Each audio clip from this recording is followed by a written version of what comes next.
નમસ્કાર, સ્વાગત છે મારી વાત યુટ્યુબ ચેનલમાં. હું ધવલ આપનું હાર્દિક સ્વાગત કરું છું. આજના વિડીયોમાં આપણે વાત કરીશું પોષણ ટ્રેકર એપ્લિકેશનની અંદર નવા આવેલા અપડેટ 25.1.9 મુજબ કે જેમાં હવે જે લાભાર્થી પાસે આધાર કાર્ડ નથી તો એ લાભાર્થીની પણ નોંધણી પોષણ ટ્રેકર એપ્લિકેશનમાં થઈ શકે છે. એના માટેની નિશ્ચિત પદ્ધતિ પણ છે. જેમ કે આંગણવાડી કાર્યકર બેન છે એ લાભાર્થીની નોંધણી કરશે અને મુખ્ય સેવિકા બેન છે એ સપોર્ટિવ સુપરવિઝન એપ્લિકેશનની અંદરથી એને એપ્રુવલ આપશે, પછી જ એ લાભાર્થીની નોંધણી થઈ શકશે. તો આ પદ્ધતિ શું છે, લાભાર્થીની નોંધણી કઈ રીતે થશે, આંગણવાડી કાર્યકર બેન છે એને શું તકેદારી રાખવાની છે, આધાર કાર્ડ જે લાભાર્થી પાસે નથી તો એ લાભાર્થીના કયા પુરાવા છે એ આપણે મેળવવા પડશે, એ સંદર્ભની તમામ માહિતી આજના વિડીયોમાં મેળવીશું. જેમાં આંગણવાડી કાર્યકર બેન છે એ નોંધશે અને આંગણવાડી મુખ્ય સેવિકા બેન છે એને એપ્રુવલ આપશે. ત્યાં સુધીની તમામ માહિતી છે એ આજના વિડીયોમાં મેળવીશું. એ પહેલા તમે મારી વાત સાંભળો છો તો મારી વાત યુટ્યુબ ચેનલને સબસ્ક્રાઇબ પણ જરૂર કરી દેશો. આપણે આંગણવાડી સંલગ્ન તમામ માહિતી મારી વાત યુટ્યુબ ચેનલ પર લાવીએ છીએ, આપને મદદરૂપ થઈએ છીએ. ચાલો, અહીંયા આપણે એક સગર્ભા માતા છે તેની નોંધણી કરીશું કે જેની પાસે આધાર કાર્ડ નથી. ચાલો નોંધણી કરીને માહિતી મેળવીએ. નોંધણી કરવા માટે આપણે પોષણ ટ્રેકરમાં આવીશું. અહીંયા આપણી પાસે સામે પોષણ ટ્રેકર એપ્લિકેશન છે, ઓપન કરીશું. સગર્ભા માતા છે તેની નોંધણી કરીશું. યસ, અહીં 2 સ્ટેપ છે. સૌથી પહેલો સ્ટેપ એ આપણે નામ છે, લાભાર્થી છે કે જેની પાસે આધાર કાર્ડ નથી એને નોંધણી કરીશું. યસ, નોંધણી કરવા માટે બેનિફિશરી ઉપર આપણે ક્લિક આપીશું. ત્યાંથી આપણે આ પ્લસનું નિશાન છે એના ઉપર ક્લિક કરીશું અને પ્રેગ્નન્ટ વુમન છે એ નોંધવાનું હોય તો આપણે એના ઉપર સિલેક્ટ કરી દઈશું. અહીંયા તમામ ઇન્સ્ટ્રક્શન છે એના પર ઓકે આપી દઈશું. આઈ અન્ડરસ્ટુડ એવું કરી દઈશું. યસ, અહીંયા તમે જોશો તો આધાર કાર્ડ અને એવું આપેલું છે. યસ, અહીં આધાર કાર્ડ છે અને મોબાઈલ નંબર છે, પણ આ બેન પાસે આધાર કાર્ડ અવેલેબલ નથી તો અહીંયા આ ઓપ્શન છે એ સિલેક્ટ કરવાનું છે. અહીં applicant does not have Aadhaar number એવું લખ્યું છે, ત્યાં આપણે ક્લિક આપી દેવાનું. યસ, અહીંયા આપણે ક્લિક આપી દઈએ. અહીંયા તમે જોશો તો અહીંયા હવે પછીની તમામ ડિટેલ અહીંયા ભરવાની થશે. જો અહીંયા સૌથી પહેલાં તો તમારે મોબાઈલ નંબર છે એ નોંધી દેવાનો છે. યસ, અહીંયા આપણે મોબાઈલ નંબર નોંધી દઈએ.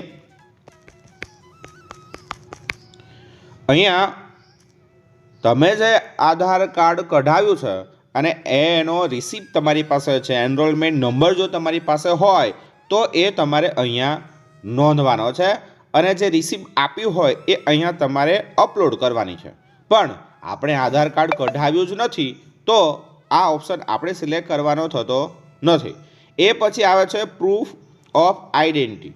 હવે અહીંયા જુઓ, અહીંયા આના પર તમે ક્લિક કરો છો તો તમારે આધાર કાર્ડની અવેજીની અંદર અહીંયા આપેલા જે પ્રૂફ છે એ આપવા પડશે. જેમ કે સૌથી પહેલાં જે આપ્યું છે એ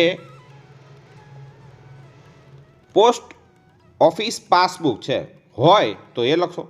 પાન કાર્ડ હોય, પાસપોર્ટ હોય, રાશન કાર્ડ છે, વોટર આઈડી છે, મનરેગા જોબ કાર્ડ છે, કિસાન ફોટો બુક છે, ડ્રાઇવિંગ લાઇસન્સ છે અને આઈડેન્ટિટી સર્ટિફિકેટ જે ગેજેટેડ ઓફિસર હોય એના નામનું.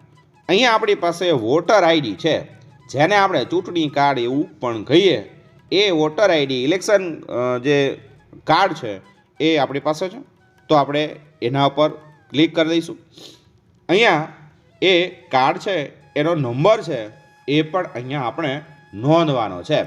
તો એ તમે ચૂંટણી કાર્ડ જ્યારે તમારી પાસે આવે છે તો એની અંદર એ નંબર લખેલો હશે, એ નંબર અહીંયા તમારે નોંધી દેવાનો છે.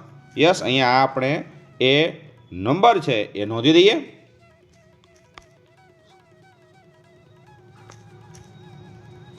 ઓકે, અહીંયા આપણે નંબર નોંધી દીધો.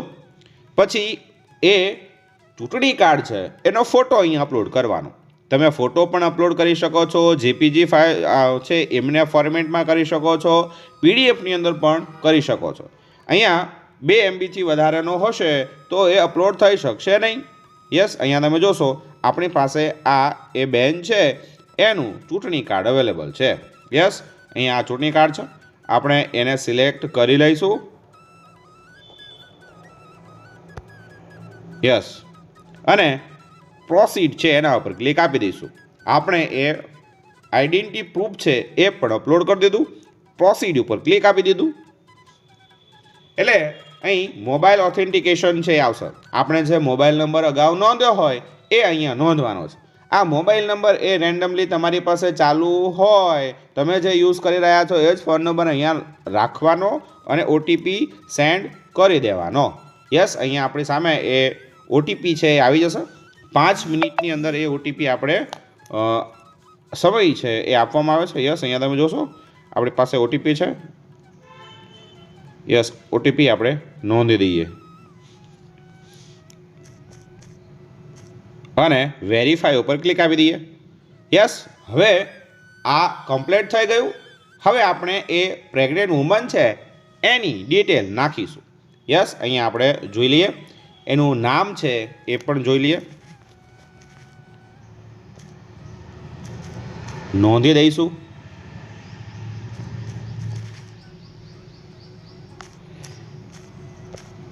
ચૂંટણી કાર્ડમાં જે મુજબ નામ હોય એ મુજબ આપણે અહીંયા નોંધવાનું થશે.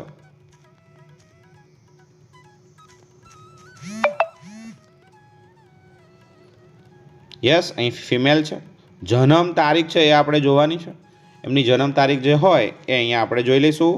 આ તમે જે બહેન હોય કે જેની પાસે આધાર કાર્ડ અવેલેબલ નથી એ માટેની આ પ્રોસેસ છે.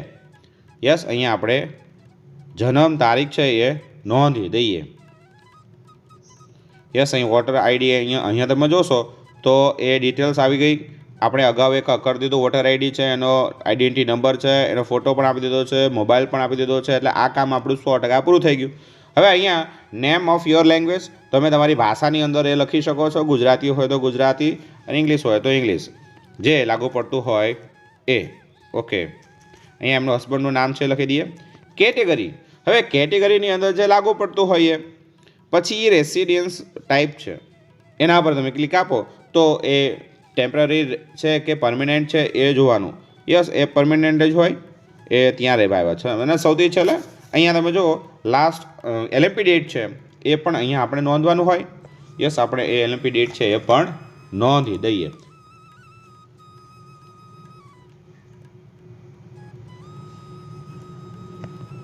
ઓકે, એલએમપી ડેટ છે અહીંયા આપણે નોંધી દઈએ.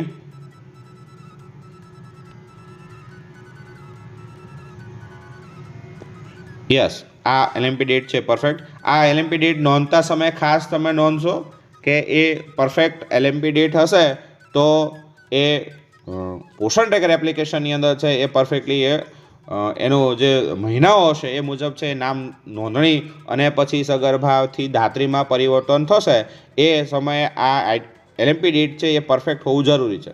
ક્યાંક બની શકે છે એલએમપી ડેટ ખોટી હશે તો આપણું ત્યાં લાભાર્થી છે એને ડિલિવરી થઈ ગઈ હોય પણ એલએમપી ડેટ છે એ કમ્પ્લીટ ના હોય તો પછી એ લેક્ટિંગ મધરની અંદર છે એ નાખવાની અંદર એ ટ્રાન્સફર કરવામાં પ્રોબ્લેમ થઈ શકે. એટલે અહીંયા આપણે આ ખાસ રાખવું. યસ, અહીંયા આપણે આ આપી દઈએ. આ ફર્સ્ટ પ્રેગ્નન્સી છે, મિસકેરેજ છે એ નથી થયું. ઓકે, અહીં ડિટેલ એએનસીની ડિટેલ છે નાખવાની છે. આપણી પાસે એએનસીની ડિટેલ મળશે ક્યાંથી? એનું જે મમતા કાર્ડ છે એની અંદરથી આ ડિટેલ મળી જશે. અવેલેબલ નથી તો કોઈ વાંધો નથી. ઓકે, અહીંયા સબમિટ આપી દઈએ. જેવું સબમિટ આપ્યું, yes, registration request send successfully. હવે આ એક પ્રોસેસ છે એ પૂરી થઈ જે આંગણવાડી કાર્યકર બેને કરવાની હોય. આ રીતે છે એ કાર્યકર બેને એ રિક્વેસ્ટ છે એ મોકલી છે મુખ્ય સેવિકા બેન હોય એને. યસ, અહીંયા આપણે ડન કરી દઈએ. અને હવે જો અહીંયા આપણી સામે છે એક ઓપ્શન છે, આ ઓપ્શન નવું ઉમેરાયું એ વેરીફાઈ બાય સુપરવાઇઝર. આ ઓપ્શન છે એ પણ જો અહીંયા જેવું તમે ક્લિક આપો છો તો એની અંદર છે એ ડિટેલ આવશે કે જેની અંદર તમે રિક્વેસ્ટ સેન્ડ કરી છે એ રિક્વેસ્ટ મુખ્ય સેવિકા બેન દ્વારા પોષણ જે સપોર્ટિવ સુપરવિઝન એપ્લિકેશન છે એની અંદરથી એને એપ્રુવલ આપ્યું છે, અલાવ આપ્યું છે કે કેમ એ અહીંયા આપણને જોવા મળે છે. તો આ નામ નોંધણી છે એ થઈ ગઈ છે. અહીંયા તમે જુઓ એ અહીંયા ખાસ આવી ગયું એક્ટિવિટી લિસ્ટ છે એ પણ ખાસ જોવું. અહીંયા એ હજુ નામ આવેલું છે.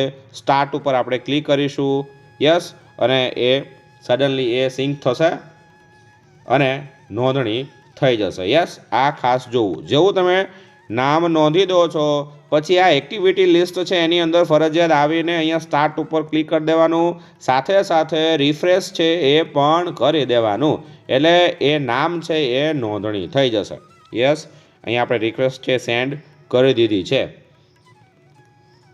તમે જોશો અહીં આ ઓપ્શન છે એની અંદર એ નામ છે એ આવશે. અને હવે અહીંયાથી આપણે એ સુપરવાઇઝર મેડમ છે એને અપ્રુવલ આપશે. ચલો આપણે એ પણ સમજી લઈએ. જોશો અહીંયા આવી ગયું. આ નામ છે અહીંયા આપણે સામે છે એ પેન્ડિંગમાં છે. અહીંયાથી સુપરવાઇઝર મેડમ છે એ સપોર્ટિવ સુપરવિઝન એપ્લિકેશનની અંદરથી આ નામ છે એને વેરીફાઈ કરશે અને એપ્રુવલ આપશે. ચલો એ પણ સમજી લઈએ. આપણે એક પ્રોસેસ પૂરી કરી જેમાં આંગણવાડી કાર્યકર બેને લાભાર્થીની નોંધણી કરી દીધી.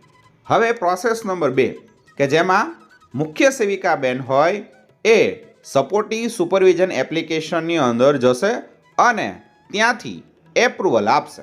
ચાલો સમજીએ. અહીં પોષણ ટ્રેકર ઉપર આપણે ક્લિક આપ્યું. મુખ્ય સેવિકા બેન છે એ યુઝર અને પાસવર્ડથી સપોર્ટિવ સુપરવિઝન એપ્લિકેશનની અંદર લોગિન થશે. યસ, અહીંયા આપણે લોગિન થઈ ગયા. અહીંયા તમે જોશો તો એક મેનુ છે એ આવેલું છે, અહીં અપડેટ થયું છે. એ મેનુનું નામ છે પેન્ડિંગ બેનિફિશરી રજિસ્ટ્રેશન. આ મેનુની અંદર એ નામ હશે કે જે બહેનોએ આધાર કાર્ડ નથી એવા લોકોની નોંધણી કરેલી છે. જેમ કે અહીંયા કેન્દ્ર વાઇઝ તમને દેખાય છે.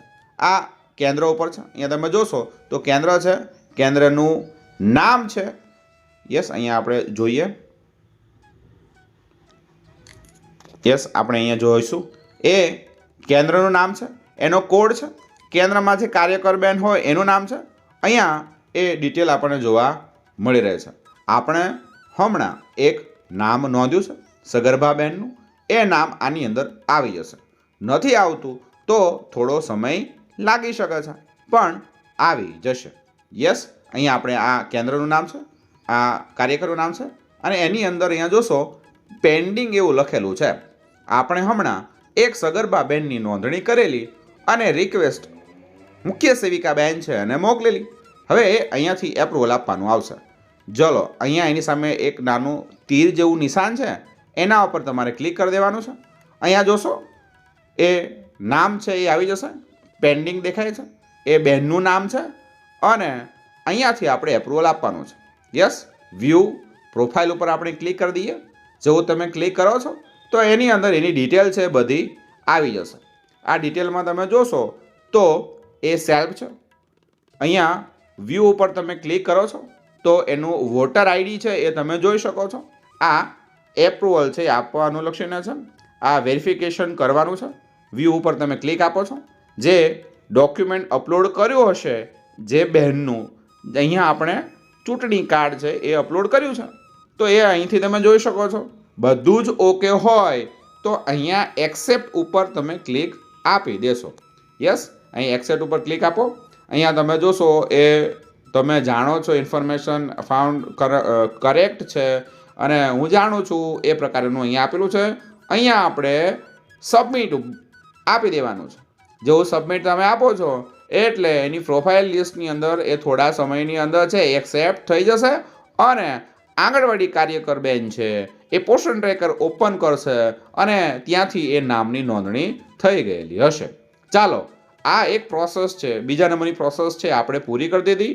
ડન કરી દઈશું. અહીંયા એ નામ પેન્ડિંગમાં હતું, હવે એ એક્સેપ્ટની અંદર જતો રહ્યો છે. અહીંયા બાજુમાં એક્સેપ્ટ, અહીંયા તમે ક્લિક આપો. યસ, અહીંયા એક્સેપ્ટ આવી ગયું છે. સક્સેસફુલનો નિશાન છે એ પણ અહીંયા આપણી સામે જોઈ શકાય છે. એટલે હવે કાર્યકર બેન છે એના મોબાઈલની અંદર આ લાભાર્થીની નોંધણી થઈ ગઈ છે. ચાલો એ પણ જોઈ લઈએ. એ જોવા માટે આપણે ફરીવાર આંગણવાડી કાર્યકર બેન છે એના યુઝરને પાસવર્ડથી લોગિન થવાનું. કાર્યકર બેન છે એ લોગિન થશે. જેમ કે અહીંયા આપણે થઈ જઈએ.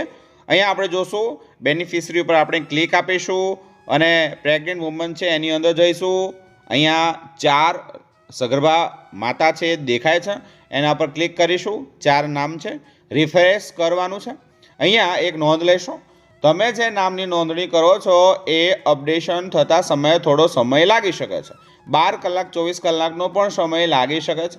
સારું નેટવર્ક હશે અને જલ્દીથી સિંક થઈ જશે તો અપડેટ થયા બાદ એ નામની યાદી અહીંયા આપણી સામે આવી જશે. આ પ્રેક્ટિકલ દ્વારા આપણને જાણવા મળેલું છે.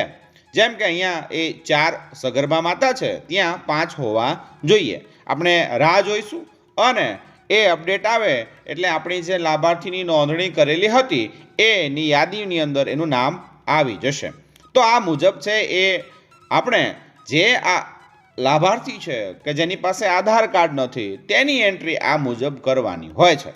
જલ્દીથી તમે આ એન્ટ્રી છે એ કઈ રીતે કરવાની છે એ જોઈ લેશો અને જે લાભાર્થી પાસે આધાર કાર્ડ નથી તેની આ પદ્ધતિથી એન્ટ્રી જરૂર કરી દેશો.